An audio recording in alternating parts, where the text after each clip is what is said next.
안녕하십니까. 소록스 주식회사 이덕규 강사입니다. 금일 강의는 지난 강의의 연장선으로서 지난 강의 때 설명드리지 못했던 또 하나의 층, 즉 은닉층에 관한 설명을 드리고자 합니다. 저희는 지난 강의 때 Y는 XW 플러스 B로부터 인공지능 수식을 도식화해 봤습니다. X와 W가 각각 크기를 가지는 벡터 및 행렬로 표현되어지기 때문에 Y 또한 크기를 가지고 있는 벡터 및 행렬로 표현되어지고 그 벡터 및 행렬로부터 해당되어지는 그림들을 찾아낼 수 있었죠. 그런데 어떻게 보아도 설명이 되어지지 않는 부분으로 은닉층이라는 부분이 있었고 이건 금일 강의를 통해서 설명드린다고 했습니다. 우선 강의는 은닉층이 왜 필요로 해졌고 결과적으로 은닉층이 무엇이고 어떠한 효과를 가져올 수 있는지에 대해서 설명하는 강의가 될 것 같습니다. 바로 강의 진행하도록 하겠습니다. PPT는 지난 PPT와 동일한 선택인 것을 확인 가능합니다. 그러면 이 PPT에서 인공지능 수식을 도식화한 그림을 한번 보도록 하죠. 저희는 지금 이 그림에서 빨간 박스의 히든 유닛, 은닉층을 살펴보아야 하는데요. 우선 이 은닉층이 왜 필요해졌는지부터 살펴보도록 하겠습니다. 우선 그림판을 열어주시고요. 저희가 여기서 이제 뭘 할 거냐면 논리게이트를 분류하는 분류기를 만들었다고 가정해보고 한번 그 분류기를 그려볼게요. 어떤 논리게이트를 할 거냐면 처음에 OR 게이트랑 AND 게이트에 해당되는 분류기를 만들었다고 가정을 해보겠습니다. 그래서 XY 좌표 평면에 있다고 가정을 하고 이것들을 좌표 평면으로 나타내면은 0, 1이 있을 수 있고 1, 0이 있을 수 있고 0, 0, 1, 1이 있을 수 있죠. 제가 순서를 조금 잘못 쓰긴 했는데 0, 1, 1, 0, 0, 0, 1, 1 네 가지 경우가 있겠죠. 그래서 얘 같은 경우는 0, 1일 때는 1, 1, 0일 때는 1, 0, 0일 때는 0, 1, 1일 때는 1이 되죠. 그리고 얘를 한번 볼게요. AND 제대로 순서를 고쳤으면 0, 0, 0, 1, 1, 0, 1, 1이 되고 얘 같은 경우는 0, 0일 땐 0, 0, 1일 땐 0, 1, 0일 때는 0, 1, 1일 땐 1이 돼요.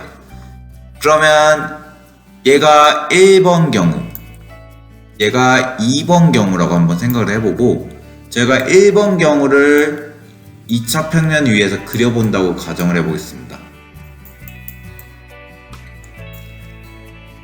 Y가 되겠고 여기가 X가 되겠죠. 그래서 X가 0, Y가 0일 때는 0이죠. 0이 될 거예요. 그리고 X가 0, Y가 1일 때는 1이죠. X가 0, Y가 1일 때는 1입니다. 그리고 X가 1, Y가 0일 때도 1이죠. 그래서 1이 될 거예요. 그리고 둘 다 1일 때는 1이 나오죠. 자, 여기서 영역을 저희가 조금 봐보면 얘만 0이고 얘들은 1이에요. 그러면 이 OR 게이트, 이 OR 게이트를 분류하는 분류기를 만든다라고 했을 때 이러한 직선을 그려주면 분류기가 만들어지는 게 되겠죠. 저희 맨 첫 시간에 인공지능 같은 경우는 간단한 예시로서 2차 평면 위에 1차 함수를 그리고 어떠한 영역을 구분짓는 기울기를 구하는 작업이라고 말씀을 드렸잖아요. 그걸 생각하고 보면 이러한 그 함수가 그려졌을 때 0과 1을 구분짓는 함수로 표현이 되겠죠. 그래서 OR 게이트 같은 경우는 이렇게 표현이 돼요. 그러면 이제 AND 게이트를 한번 봐볼게요.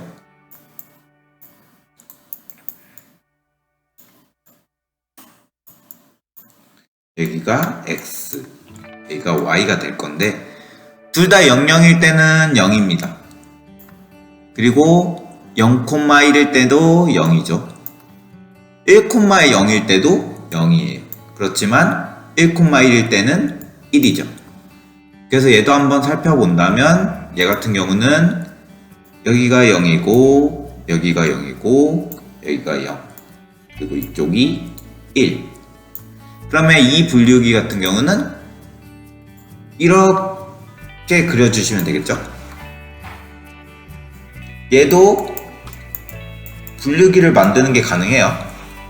자, 그러면 저희가 3번 같은 경우에 대해서는 분류기가 어떻게 만들어지냐를 이제 볼 건데, 3번은 뭐냐면 익스클루시브 OR 라는 걸 한번 생각해 볼게요. 익스클루시브 OR. 얘도 X, Y로 보고요. 처음에 0, 0, 0, 1, 1, 0, 1, 1이 있을 때라고 한다면 익스클루시브 OR는 서로 다른 값일 때만 참입니다. 그래서 이 두 개가 1이고요. 얘들은 0이 돼요. 그걸 답변 평면에 한번 가져와 볼게요.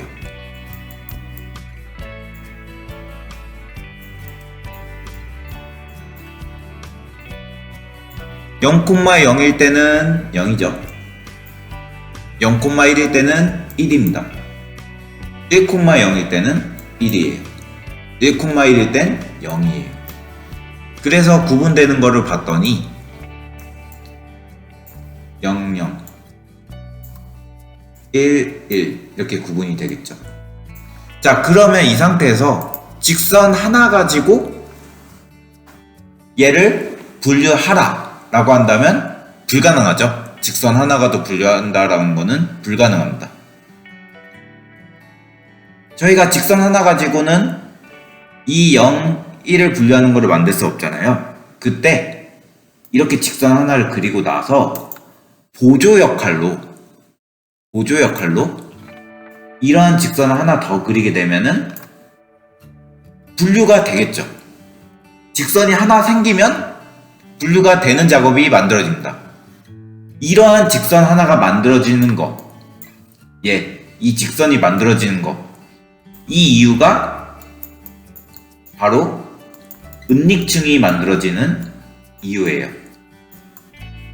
저희가 은닉층 없이 하나의 층 가지고 그냥 바로 y는 xw라고 하는 하나의 층 가지고 분류기를 만들려고 했더니 간단한 분류기를 만들 수 있지만, 간단한 걸 분류하는 분류기는 만들 수 있지만 조금만 복잡해지더라도 학습 결과가 많이 안 나오겠죠.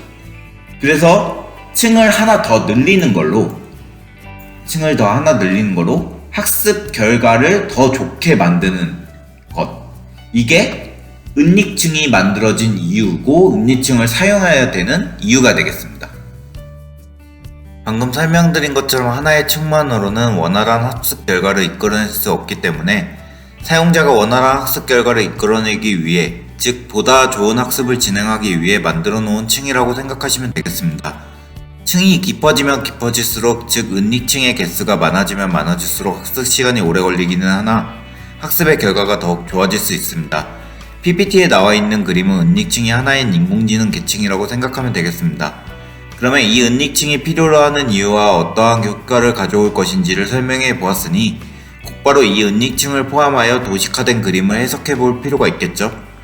빨간색 동그라미부터 살펴보면 각각의 파라미터가 무엇을 의미하는지 한번 생각해보는 시간을 가져보겠습니다. 우선 저희가 은닉층을 진행하기 전 지난 강의 때 살펴본 바에 의하면 빨간색 동그라미와 파란색 직선, 초록색 동그라미는 무엇인지 쉽게 알 수 있겠죠. 빨간색 동그라미는 학습 데이터에 해당하는 X, 파란색 직선은 가중치에 해당하는 W, 초록색 동그라미는 학습 결과에 해당하는 출력 Y잖아요.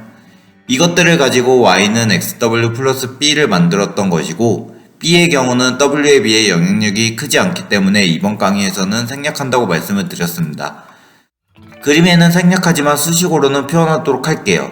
이제 그림을 다시 봐볼게요. 그림에서 저희가 영역으로 지정할 수 있는 부분은 총 4가지. 빨간색 동그라미, 파란색 직선, 흰색 동그라미, 초록색 동그라미라고 볼 수 있습니다. 하지만 정확하게 정의해보자면 4가지 영역이 아닌 5가지 영역이라고 볼 수 있습니다. 분명 영역은 4가지로 보이는데 어떻게 해서 5가지라고 하는가? 그 이유는 은닉층을 사이로 앞에 있는 파란색 직선과 뒤에 있는 파란색 직선이 전혀 다른 역할을 하는 가중치이기 때문입니다. 그래서 다시 한번 정의를 내려보면 다음과 같습니다. 학습 데이터에 해당하는 빨간색 동그라미, 가중치 1에 해당하는 은니층 이전의 파란색 직선, 은니층에 해당하는 흰색 동그라미, 가중치 2에 해당하는 은니층 이후의 파란색 직선, 학습 결과에 해당하는 초록색 동그라미입니다. 자, 이제 각각의 파라미터들을 모두 정의 내렸다면 해당 파라미터들을 가지고 수식에 대입하여 관계를 살펴보도록 하겠습니다. 각각의 파라미터들은 모두 y는 xw 플러스 b를 따르고 있습니다. 이것을 생각해두고 살펴보면 히든 유닛은 인풋 유닛의 출력값이고 아웃풋 유닛은 히든 유닛의 출력값이니 다음과 같다고 할 수 있습니다. 히든 유닛은 w1 곱하기 인풋 유닛 플러스 b, 아웃풋 유닛은 w2 곱하기 히든 유닛 플러스 b라는 것으로요. 즉 결과적으로 가장 왼쪽에 있는 입력값, 즉 학습 데이터로부터 은니층을 출력으로 하여금 마지막에 있는 가장 오른쪽의 값인 학습 결과로 연산되어지게 되는 것을 알 수 있습니다. 중학수학에서 배우는 합성함수와 살짝 비슷한 성향이 있다고 생각하시면 조금 더 이해하기 쉬우실 거라 생각이 들어요. 금일은 이렇게 지난 강의 때부터 인공지능의 수식을 이용하여 도식화된 그림을 해석해보는 시간을 가져보았습니다. 다음 강의는 실제로 인공지능의 학습을 어떻게 진행하는지에 대한 과정을 조금 더 상세히 다뤄보는 시간을 가져보도록 하겠습니다. y는 xw 플러스 b를 통해서 학습을 진행하며 기울기에 해당하는 w 값을 변경하고 영역을 구분짓는다는 것은 이제 알겠는데, 그러면 대체 어떻게 w 값을 변경한다는 것인지를 다뤄볼 것입니다. 금일 강의도 들어주시느라 수고 많으셨습니다. 강의 중 문의하고 싶으신 내용이 있으신 분들은 댓글을 통해 남겨주시면 답변 드리도록 하겠습니다. 감사합니다.